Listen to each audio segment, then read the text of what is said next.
This is my quarter 3 math project. So the topic that we're using in class that I decided to use is compounding interest, and the hobby that I decided to use is stocks.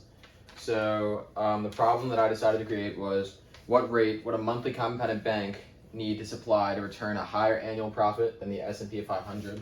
And before I even began the problem, I researched and I found that the S&P 500 has an average annual return of 10.5%.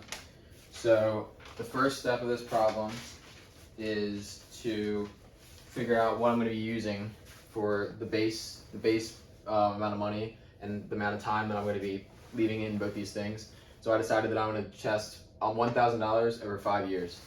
So to begin the problem, the equation is going to be A equals P times 1, I do that every time, 1 plus R over N to the NT. In this case, it'll be A equals 1,000 times 1 plus 0.105 over 1 to the 1 times 5, NT to 5.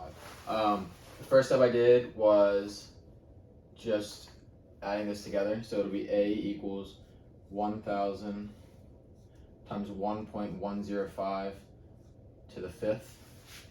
This number comes out to be $1,647.45. 45 cents, sorry. So this is the amount of money the S&P 500 will return off of $1,000 in 5 years.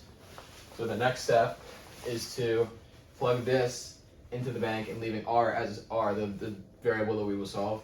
So A will be, the final answer will be 1,647.45 equals 1,000, because we know that, times 1 plus R, which is what we're missing. Over here we filled it in, over here we're not. Over N, which is 12, so it's a monthly compounded bank, times NT, times 12 times 5, 60. So the first step I did was divide both sides by 1,000, so it'll be 1.64745 equals 1 plus R over 12 to the 60th power. The next step is to take both sides, the square root of both sides. So the square root of 1.647 equals 1 plus R over 12. This number comes out to be 1.008355 equals 1 plus R over 12.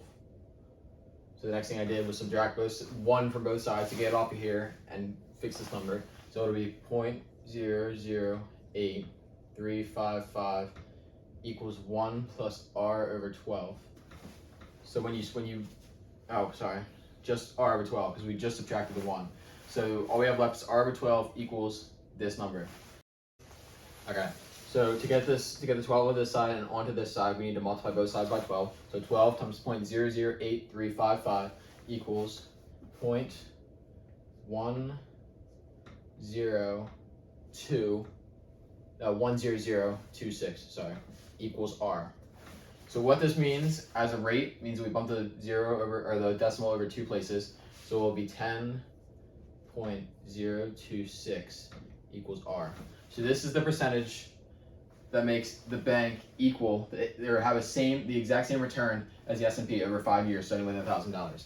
What this means is we need to have R is greater than this percentage, so that the bank is making, no matter what the number is over this, the bank is making more money over 5 years.